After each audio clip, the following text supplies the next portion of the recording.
Buenos días a todas y a todos. Me llamo Guillaume Tussaud, soy profesor de Derecho Público en la Escuela de Derecho de Sciences Po en París. Antes de todo, quiero agradecer a mi amigo Giovanni Figueroa por invitarme a participar en su proyecto, demostrando así que, a pesar de las circunstancias muy difíciles de hoy, la colaboración científica queda posible y fructífera. En el marco de ese muy original seminario virtual de Derecho Procesal Constitucional, les propongo compartir unas breves reflexiones críticas sobre una herramienta fundamental y clásica de dicha disciplina, los modelos de justicia constitucional, de los que me ocupé hace unos años en el libro siguiente, publicado por la editorial Porro. Después de presentar brevemente la metodología de la modelización, intentaré demostrar cómo la utilización contemporánea de la teoría de los modelos de justicia constitucional comporta varios números de defectos que permiten concluir, primero, que descansa sobre una falacia empírica y segundo, que descansa sobre una falacia política. Primero, la modelización es un instrumento de análisis muy compartido entre los juristas, y en especial entre los que hacen derecho comparado. La comparación entre diversos derechos lleva al jurista a prestar atención a una multiplicidad de estados, de instituciones, de normas, de culturas.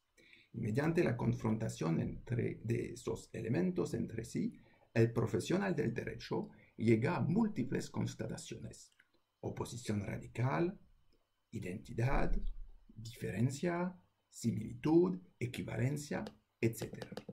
Pero eso no es suficiente desde un punto de vista doctrinal, porque se necesita explicar más, se necesita dar sentido a todos esos datos.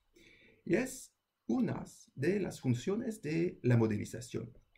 La modelización permite dar una forma ordenada a un número determinado de datos dispersos en el objeto de concederles así una coherencia de conjunto. Permite racionalizar la variedad que ofrece el derecho positivo. Y es la razón por la que utilizamos, por ejemplo, la idea de modelo presidencial, la idea de modelo parlamentario, la idea de un modelo federalista de organización del Estado, la idea de un modelo concentrado de administración, etcétera, etcétera. La idea es facilitar la utilización, el estudio de esos elementos, dándoles una forma racionalizada de unidad, una forma racionalizada de coherencia. Y eso facilita la tarea de manipulación de los datos. Más que tener en consideración el conjunto de todas las características concretas de cada uno de los sistemas estudiados, el régimen político francés, el régimen político peruano, el régimen político de México, etcétera, etcétera, se suele utilizar simplemente la idea del modelo. Eso permite utilizar, tratar esos elementos de manera más racional, más económico, desde un punto de vista intelectual. En cuanto más precisamente a los modelos de justicia constitucional, se suele oponer dos modelos principales: el de Estados Unidos, el modelo americano de justicia constitucional, y el de Austria, el modelo europeo de justicia constitucional. Y cada uno se define por una serie de criterios. Se suelen distinguir 4 criterios principales. Y cada modelo tiene su héroe. Primero, si tratamos del modelo americano, el héroe es John Marshall, el que escribió la decisión Marbury versus Madison, él en 1803.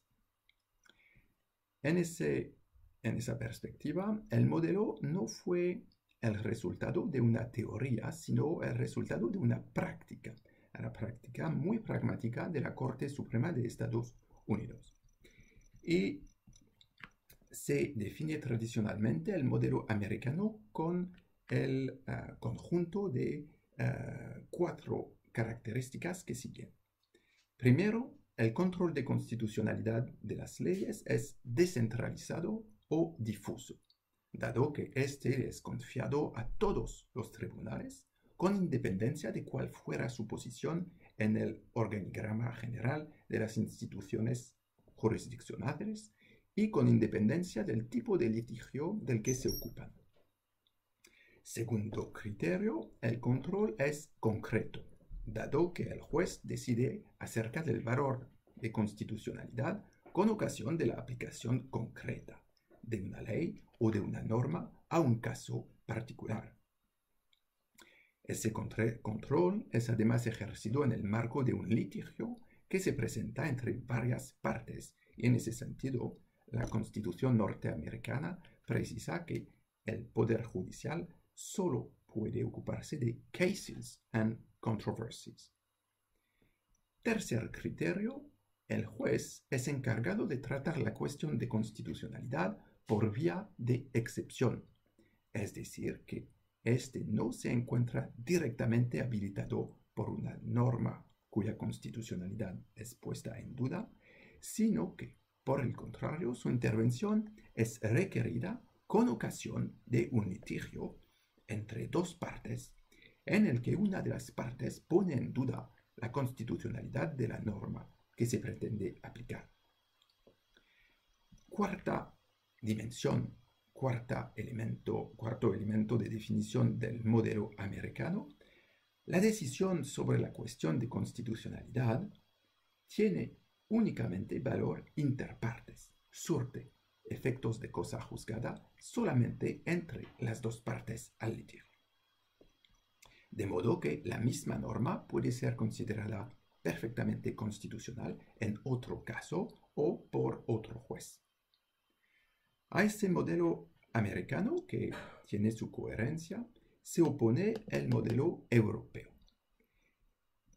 Y a diferencia del anterior, ese modelo se presenta como el resultado de una teoría del derecho muy especial, la teoría pura del derecho del jurista austríaco Hans Kelsen. Según ese modelo, hay 4 criterios opuestos a los anteriores para definir lo que puede ser esa manera de organizar la justicia constitucional. Primero, el control de constitucionalidad es centralizado o concentrado. Es decir, que un tribunal único, la Corte o el Tribunal Constitucional, situado al margen del aparato constitucional, del aparato jurisdiccional tradicional, se ocupa de realizar esa tarea. Tiene una competencia exclusiva en materia de control de constitucionalidad. Segundo criterio, el control de constitucionalidad es abstracto, ya que el litigio, directamente centrado en el análisis de la constitucionalidad de la norma, se presenta al margen de cualquier otra cuestión jurídica alternativa. Hechos no se discuten, sino que solamente y directamente se discute la cuestión de la compatibilidad, la conformidad entre dos normas. Tercer criterio del modelo europeo de justicia constitucional, el juez es declarado competente para resolver la cuestión de constitucionalidad por vía de acción.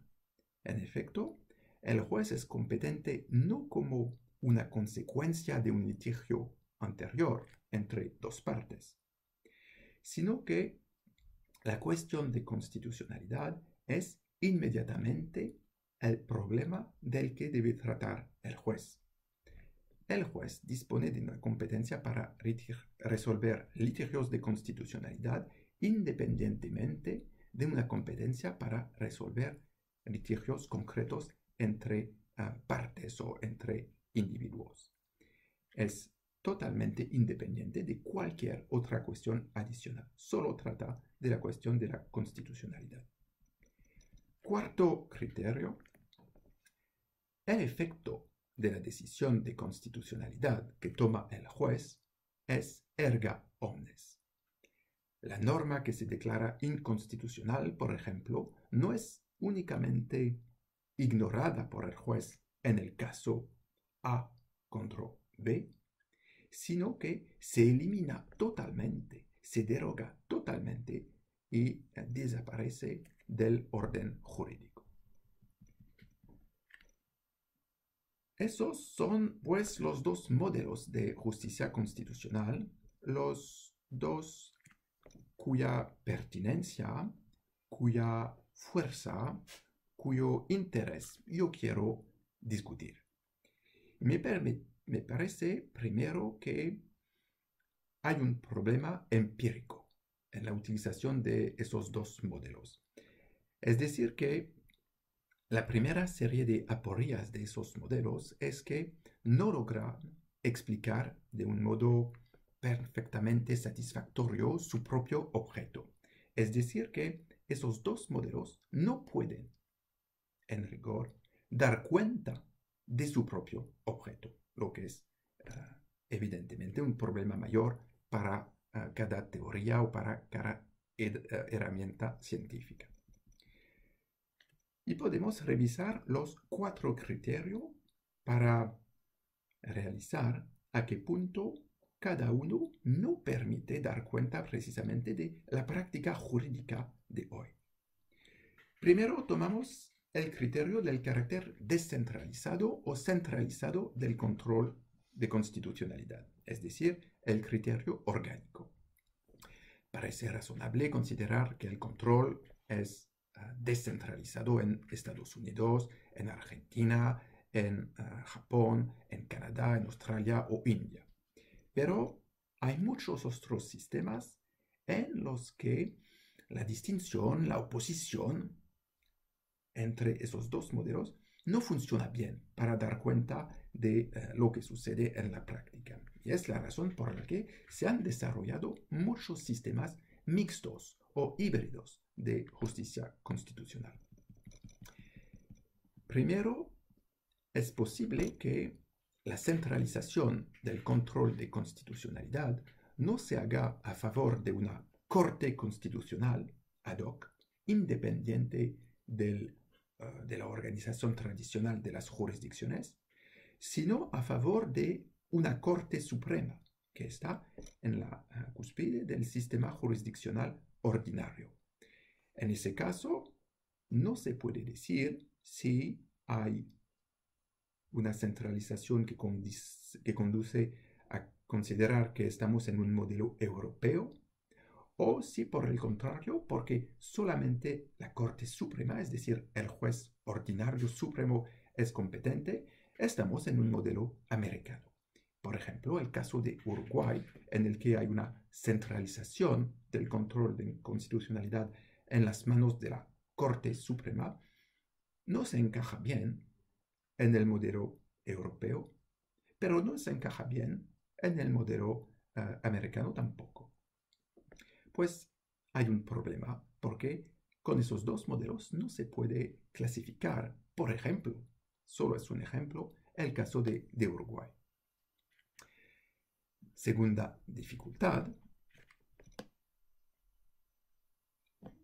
hay casos en los que hay una forma de competición de facultades entre un juez ad hoc, una corte o un tribunal constitucional especializado, que, en fin, no es especializado, porque precisamente hay una competición con la competencia del juez ordinario.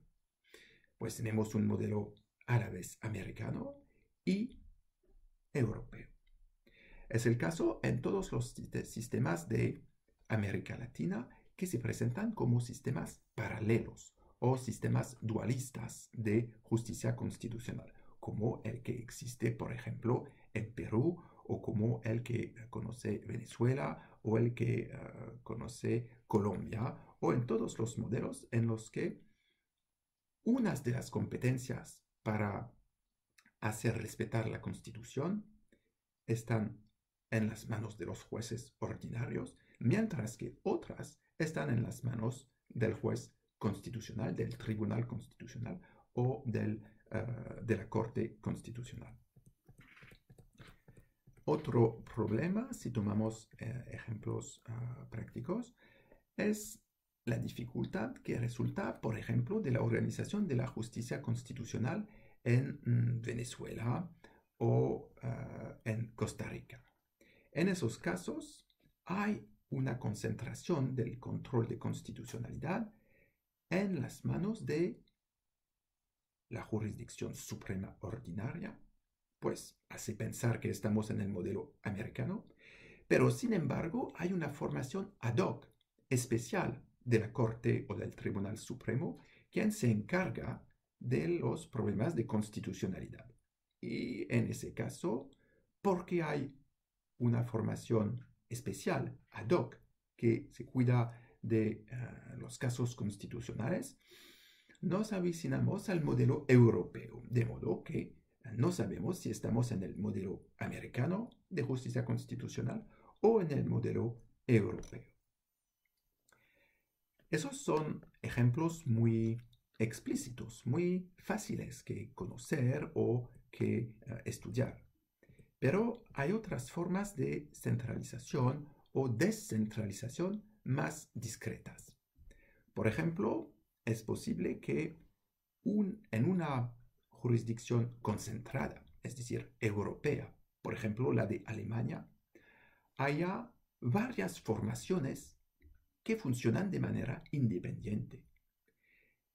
En Alemania, por ejemplo, que es una ilustración clásica muy difundida del modelo europeo de justicia constitucional, se sabe que hay dos Senate quienes deciden sobre casos de aplicación de la ley fundamental y deciden en varias materias. Hay una especialización interna entre esos dos cámaras, esas dos salas de la Corte Constitucional alemana, de modo que hay una concentración, pero dentro de la concentración una forma de descentralización, porque funcionan de manera totalmente independiente, en práctica como cortes gemelas, es decir, como cortes independientes. De modo que aún en un caso tan característico del modelo europeo como la Corte alemana, se realiza que hay una forma de descentralización. Otros recursos muy difundidos, por ejemplo, las cuestiones de constitucionalidad, es decir, los reenvíos prejudiciales, tienen una configuración intrínsecamente ambigua. Esas cuestiones funcionan básicamente del modo siguiente.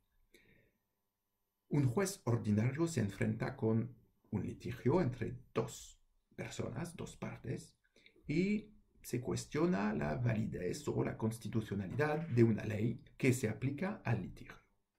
En esos casos existe, por ejemplo, en Italia, en Alemania, en Francia, en España. En esos casos, el juez ordinario no tiene la competencia para declarar la inconstitucionalidad de la ley. Debe reenviar ese problema a la Corte Constitucional. Y es algo característico de varios países en el mundo, pero en especial en Europa. Pues normalmente, si los juristas quieren dar cuenta de su objeto en Europa, se anticipa que sus dos modelos, europeo y americano, permiten dar cuenta de ese sistema. Pero no es el caso, porque se puede decir que el control es totalmente descentralizado, porque el punto de partida del control es un litigio ordinario entre dos partes frente al juez ordinario. Pero al mismo tiempo se puede decir que es un control totalmente centralizado porque solo la Corte Constitucional o el Tribunal Constitucional puede declarar la invalidez de la ley. Pues, ¿dónde se pueden clasificar esas cuestiones de inconstitucionalidad? No se sabe. Y además, cuando el juez ordinario considera que no hay ningún problema de constitucionalidad en el caso, que los argumentos de las partes en cuanto a la inconstitucionalidad de la ley no resultan convincentes, pues ese juez puede tomar la decisión. Solo debe reenviar el problema al juez constitucional cuando tiene dudas o, por ejemplo, en Alemania, cuando está casi seguro de que hay un problema de constitucionalidad. Pero en los casos en los que el juez ordinario toma la decisión por sí mismo, resulta que él ha ejercido el control de constitucionalidad. Resulta que él es el juez constitucional. Y lo que tienen las cortes constitucionales concentradas solo es lo que se llama en Alemania el Verwerfungsmonopol, es decir, el monopolio para la derogación de las leyes inconstitucionales. Pues intrínsecamente, ese tipo de recurso o las cuestiones de inconstitucionalidad no pueden encajarse de manera muy precisa dentro del modelo americano o dentro del modelo europeo de justicia constitucional. Pues me parece que ese primer criterio, la centralización orgánica del control de constitucionalidad, no permite dar cuenta de una manera científicamente rigurosa y correcta del objeto que nosotros juristas científicos tenemos que explicar y estudiar. Y lo mismo sucede con los otros criterios. Por ejemplo, tomamos el segundo criterio, el del carácter concreto o abstracto del control. En el americano tendríamos un control concreto que parte del caso, mientras que en el modelo europeo el control tendría un resultado abstracto.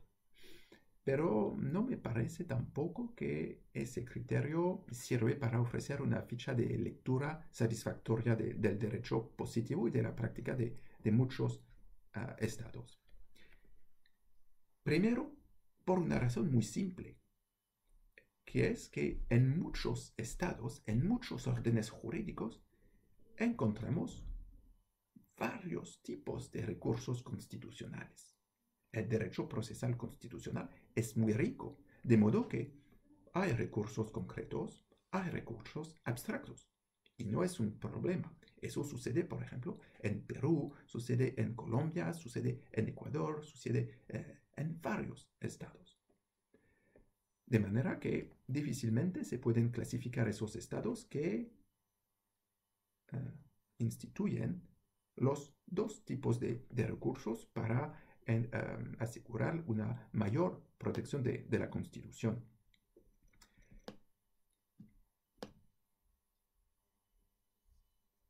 Otra razón por la que ese criterio no me parece satisfactorio es la ambigüedad de unos recursos. Por ejemplo, tomamos de nuevo las cuestiones de inconstitucionalidad.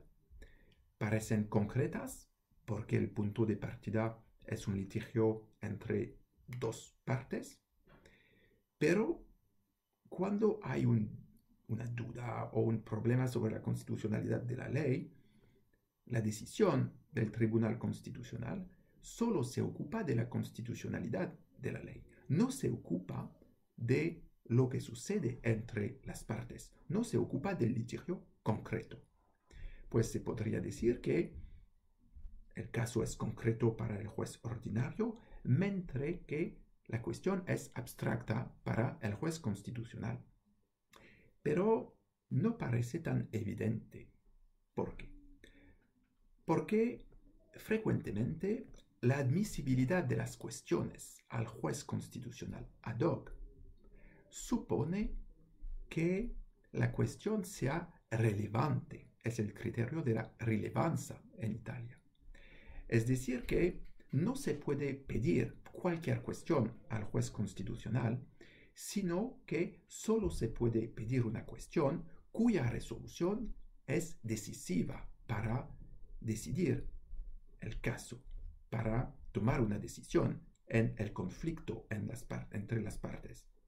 Es decir, que tomando en cuenta el interés concreto de esa cuestión, impone al juez constitucional no ejercer una misión cuya dimensión abstracta es tan evidente. Hay una dimensión concreta y una dimensión abstracta. Lo mismo sucede con los procesos de conflictos entre órganos. Frecuentemente se presentan como procesos abstractos, porque lo que se debe decidir es quién es competente para tomar una decisión, el Parlamento o el gobierno, el ministerio o el juez. Pero no me parece tan abstracto o la práctica del examen de esos recursos por los jueces constitucionales conduce a pensar que hay algo muy concreto en esos tipos de litigios, de conflictos entre órganos. Parece muy concreto, por ejemplo, para una comunidad autónoma, quien ataca una ley del Estado, decidir pedir al Tribunal Constitucional en España, por ejemplo, quién tiene la competencia. Es algo muy concreto, muy relacionado con los intereses de la comunidad autónoma y, por el otro lado, muy relacionado con los intereses del gobierno nacional. Es decir, que la dimensión concreta de esos litigios, su relación con los intereses, las preocupaciones muy personales, muy inmediatas de los dos niveles de gobierno, por ejemplo, en mi caso, da a ese tipo de litigio una dimensión que no es tan abstracta como podría suceder o como podría aparecer inicialmente. Si tomamos el tercer criterio, el del recurso al juez por vía de excepción o por vía de acción. La distinción, en definitiva, parece una distinción que teóricamente está más rigurosa y más precisa que las otras, y en especial que el criterio de la abstracción o del carácter concreto, que parece solamente admitir grados entre los dos extremos. Sin embargo, es perfectamente posible y sucede en la práctica que haya en un mismo orden jurídico recursos por vía de acción, recursos por vía de excepción. Es perfectamente posible, por ejemplo, en España, donde hay recursos de constitucionalidad, en los que se pide directamente por la constitucionalidad de una ley al Tribunal Constitucional, y recursos por vía de excepción con cuestiones de inconstitucionalidad. Pues en esos casos en los que coexisten los dos tipos de recursos, los dos tipos de procedimientos constitucionales, no es posible decir que ese Estado se encaja en el modelo europeo o, al revés, en el modelo americano de jurisdicción constitucional. Por fin, el criterio de los efectos. Efecto interpartes, según la teoría clásica, en el modelo americano, y efecto erga omnes, según la teoría clásica, en el modelo europeo. Eso también es falso. En los Estados Unidos, el principio de base es que las decisiones solamente surten efecto interpartes. Pero en los estados de common law, como se sabe, hay el principio de stare decisis, que obliga a cualquier tribunal y aún con ciertos matices el mismo tribunal a limitar sus actuaciones y a obedecer, a seguir sus propios precedentes. De modo que si la jurisdicción suprema toma una decisión sobre la constitucionalidad o la inconstitucionalidad de una ley, de hecho, esa decisión interpartes, por causa del efecto del precedente del stare decisis, tiene efectos generales, surte efectos erga omnes. Del mismo modo, en los estados que frecuentemente se clasifican como estados que adoptan el modelo europeo de justicia constitucional, el efecto erga omnes no está atribuido de manera general a sus decisiones. Por ejemplo, si no se acepta la cuestión de constitucionalidad, es decir, si se considera en el Tribunal Constitucional que la cuestión está infundada, es decir, que la ley no parece inconstitucional o no parece inconstitucional tal y como lo entiende el juez Aquo. No resulta de tal decisión un efecto erga omnes, sino un efecto inter partes. Es decir, que en otro litigio, frente a la misma ley, pero con una argumentación diferente, con otro parámetro o con otra interpretación del mismo parámetro de la Constitución, es perfectamente posible que, de nuevo, se pida a la Corte Constitucional cuál es su opinión sobre la constitucionalidad de la ley. Pero eso no es automático. Por ejemplo, en Francia, sucede que aun las decisiones de rechazo de las cuestiones de inconstitucionalidad surten efectos erga omnes. Pero en Bélgica, aun cuando una cuestión de inconstitucionalidad se acepta, lo que los italianos llaman sentencias de acogimiento, solamente surte efectos no generales, como se podría esperar según la clasificación modelo europeo versus modelo americano, sino solamente efectos interpartes. Y los litigantes deben ejercer otro recurso para obtener otra decisión que tiene esa vez un efecto erga omnes. Es decir, sin tomar más ejemplos, que en la práctica del derecho positivo, cuando se estudia de manera comparada, es posible darse cuenta de manera muy fácil, porque queda con estudiar frecuentemente solo los textos constitucionales y, además, unos elementos de la práctica de los jueces para darse cuenta que pocos, muy pocos, son los estados de los que se puede decir muy claramente que pertenecen al modelo europeo, que pertenecen al modelo americano. Aún los Estados Unidos no pertenecen al modelo americano. Y en Europa, Austria no pertenece, a pesar de ser la construcción intelectual de Kelsen, no pertenece, estrictamente dicho, al modelo europeo. Es posible que ningún Estado pertenezca a ningún de los dos modelos. Eso deja el científico del derecho con muchos problemas empíricos, porque si esas dos herramientas no funcionan para dar cuenta del objeto, debemos abandonarlos e inventar otros. Pues no es lo que yo quiero discutir, la elaboración de otras herramientas. Me parece que hay algo difícil que entender aquí, porque no pide muchos esfuerzos darse cuenta del fallecimiento de la utilización de esos modelos. No parece difícil darse cuenta del sofisma empírico que hay en seguir proponiendo tal herramienta. Pero, ¿por qué juristas muy buenos, muy inteligentes, que trabajan, que estudian, que están atentos a la evolución del derecho procesal comparado, siguen utilizando esos modelos, esas teorías?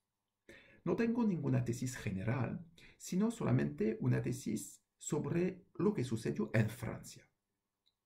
Mi punto de partida es que el derecho positivo invalida esa teoría de los modelos como herramientas funcionales para la descripción del derecho positivo. Un segundo punto es que cada uno puede darse cuenta de eso si estudia un poquito el derecho comparado. Pues, ¿cómo explicar que en los manuales de derecho constitucional francés esa teoría sigue tan famosa, sigue estando estando utilizada de manera tan general. Me parece que es porque hay también una segunda falacia, una falacia política en la utilización de los modelos de jurisdicción constitucional. En Francia, el que desarrolló la más importante obra a propósito de la justicia constitucional y el que utilizó de manera muy intensiva la doctrina, la teoría, el que introdujo la teoría de los modelos de justicia constitucional fue Louis Favoreux, el decano de la Universidad de Aix-en-Provence en el sur de Francia, y que tuvo muchos estudiantes quienes desarrollaron su teoría. En sus primeros escritos sobre el Consejo Constitucional, Favoreux situaba el Consejo Constitucional al margen del movimiento europeo de instauración de los tribunales constitucionales en los años 70. Pero después identificó el modelo americano, el modelo europeo, y consideró el Consejo Constitucional como una verdadera jurisdicción, pero situado no al margen de los dos modelos, como un tercer modelo o como algo totalmente único, como estaba el caso antes en sus primeros escritos, sino como una jurisdicción constitucional, un tipo especial, que ahora se encaja en el modelo europeo de justicia constitucional. Y la difusión de esa teoría de los modelos de justicia constitucional debe mucho a Louis Favoreux en el contexto francés y también al nivel internacional. Me parece que hubo una operación de construcción de la legitimidad del Consejo Constitucional por Louis Favoreux gracias a la utilización de esa herramienta científica, los modelos de jurisdicción constitucionales. La idea de Favoreux, según mi reconstrucción, sería la siguiente: construir una especie del género justicia constitucional tan legítimo y tan indiscutible como el Judicial Review de Estados Unidos. Estados Unidos es el punto de partida, el primer modelo histórico de justicia constitucional. Y aparece en los años 60, los años 70, como el modelo de los estados democráticos, frente especialmente al bloque del este. Y es la época del desarrollo de las jurisprudencias sobre los derechos civiles, sobre la desegregación, etcétera, etcétera. De modo que la legitimidad del modelo americano es muy importante. Pues Favoreux establece frente a ese modelo americano un modelo europeo, construido con criterios opuestos a los que se suelen encontrar en el modelo americano. Después, dentro del modelo europeo, identifica varios submodelos o varias categorías. Y una de esas categorías es el Consejo Constitucional francés. Hay, por ejemplo, el modelo de la Corte Constitucional de Alemania, quien se centra en el recurso individual, y es el mismo caso en España. Hay el modelo italiano, que utiliza más la cuestión de inconstitucionalidad, y hay el modelo francés, que utiliza en ese tiempo solamente el recurso ex ante, el recurso a priori de constitucionalidad, recurso abstracto y únicamente activado por autoridades políticas. Pues hay una construcción de una forma de igualdad intelectual entre los modelos, porque esa oposición es una oposición aparentemente puramente científica. Pero después se desarrolla la idea de una igualdad de legitimidad. La pertenencia del Consejo Constitucional a la gran familia, es expresión de Louis Favoreux, de las Cortes constitucionales europeas, permite darle la misma legitimidad que la Corte Constitucional muy famosa alemán, que el Tribunal Constitucional español, que la Corte Constitucional italiana, a pesar de que el Consejo Constitucional tiene muchos defectos cuando se compara con esas jurisdicciones. Defectos por la manera con la que se compone, con la manera con la que se designan sus miembros, con su politización, con el tipo único de recurso que puede estudiar, recursos a priori, y solamente con la activación de unas varias autoridades políticas. Eso da al Consejo Constitucional una configuración institucional muy débil, y en especial frente al activismo de la Corte Constitucional alemana, del Tribunal Español, de la Corte Constitucional italiana, etcétera, etcétera, compuestas con juristas competentes que pueden tomar decisiones después de varios recursos, etcétera, etcétera. Pues la idea de Favoreux con la herramienta científica de los modelos es establecer una igualdad conceptual entre el Consejo Constitucional y otras cortes que están presentadas como perteneciente al modelo europeo de jurisdicción constitucional, y por el otro lado, todas esas cortes europeas tienen la misma legitimidad política que la Corte Suprema de Estados Unidos.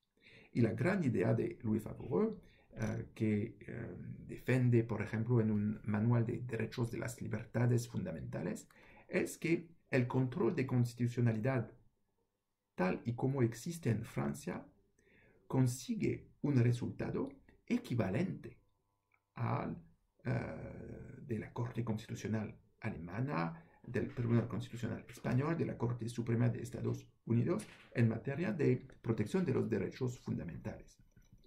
Pues poco a poco aparece que la igualdad teórica, científica, que es la consecuencia de la construcción de los modelos y de la equiparación del modelo americano y del modelo europeo, se transforma progresivamente en una forma de equiparación política, una equiparación, una igualdad sobre los resultados, las consecuencias en términos de justicia, de protección de valores fundamentales de todas las cortes constitucionales. Y eso me parece ser el resultado de la obra de Favoreux en especial, porque después de un artículo muy famoso en el que él desarrolla la oposición entre modelo americano y modelo europeo, varios autores que escribían manuales de derecho constitucional cambian su reflexión, cambian muy específicamente los apartados de sus manuales para introducir la distinción de Favoreux entre los dos modelos y para ubicar el Consejo Constitucional dentro del modelo europeo, dentro de la gran familia de las jurisdicciones europeas.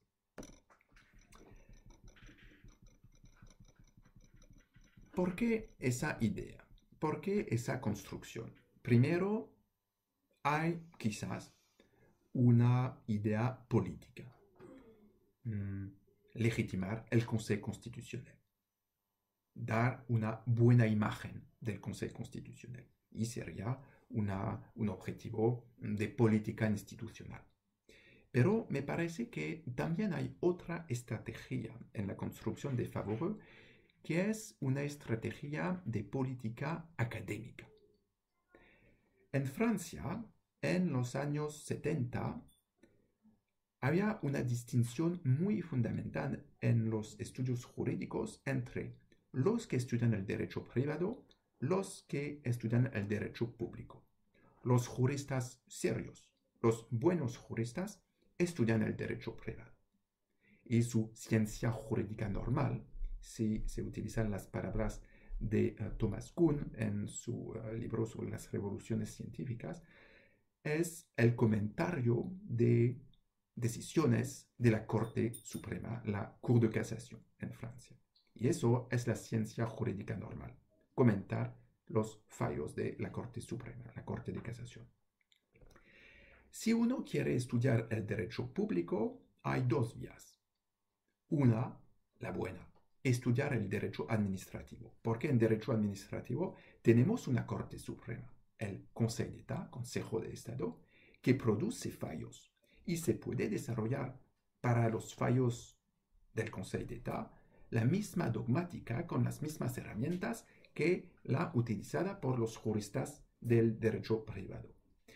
Pero si uno quiere estudiar el derecho público con un aspecto de derecho constitucional, difícilmente puede considerarse como un buen jurista. ¿Por qué? Porque en Francia no tenemos ninguna jurisdicción constitucional antes de la Quinta República, es decir, antes de 1958. Además, la jurisdicción que tenemos no se llama corte o tribunal, sino consejo, y tiene muchos defectos. Pues la dificultad es que desde la Revolución Francesa, las autoridades no prestan mucha atención a la Constitución.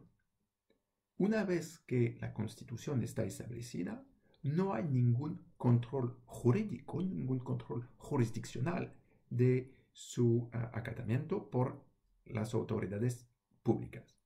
De modo que en Francia el derecho constitucional, aún en los años 70, no parece como un derecho verdadero. Lo que tiene influencia sobre el comportamiento de las autoridades públicas, sobre la conducta de los asuntos públicos, no es el derecho.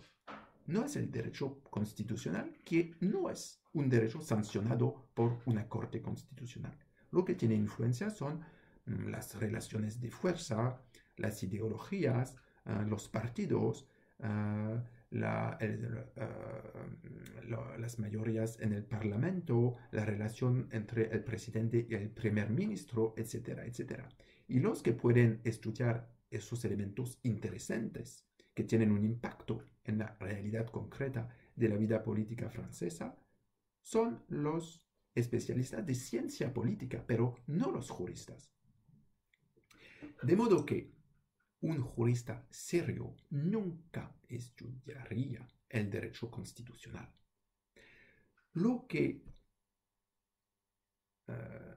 logra favor es legitimar el Consejo Constitucional, es permitir el desarrollo de un estudio científico del derecho constitucional, porque ha aumentado la credibilidad académica del objeto Consejo Constitucional. De modo que la construcción de los modelos de jurisdicción constitucional permite a favor aumentar la importancia, aumentar el sentido y la función del Consejo Constitucional para los juristas. Con el Consejo Constitucional, legitimado de ese modo, los juristas quienes se interesan por el derecho constitucional tienen una corte o algo que puede parecerse a una corte o algo que de todo modo pertenece al modelo europeo, pues es una corte como la Corte Suprema de Estados Unidos podría ser una corte, pues porque hay una equivalencia científica en la construcción de los modelos, el Consejo Constitucional puede estar estudiado por juristas y produce fallos, produce decisiones. Y esas decisiones pueden estudiarse como se estudiaría los fallos del Conseil d'État por los administrativistas o los fallos de la Cour de Casación por los especialistas de derecho privado. De modo que Favoreux, con su construcción, permite aumentar el ámbito de la ciencia jurídica normal y permite construir progresivamente la idea de que hay una ciencia del derecho constitucional normal, una ciencia por y para los juristas. Y eso es el resultado de la utilización de la teoría de los modelos de jurisdicción constitucional. Después, y gracias a Favoreux, se desarrollaron nuevos cursos de derecho constitucional puro, es decir, no de derecho constitucional e instituciones políticas, como existían en los años 60, 70 y 80, sino de derecho constitucional simple quitter. Se han creado nuevas cargas de profesores en derecho constitucional, nuevas colecciones, nuevas editoriales que han inventado colecciones de derecho constitucional y han desarrollado considerablemente una nueva disciplina, el derecho constitucional entendido como una disciplina jurídica. Jurídica, no en absoluto, pero jurídica según los criterios dominantes en la doctrina jurídica francesa. Es la razón por la que, aun si ninguno puede ignorar los defectos empíricos de la teoría de los modelos de jurisdicción constitucional, me parece que desde el punto de vista de la ideología de los juristas franceses es necesario estratégicamente utilizar esa teoría porque esa teoría es la que construye no solamente el Consejo Constitucional como realidad institucional legítima, sino que esa teoría es la que permite construir el objeto científico.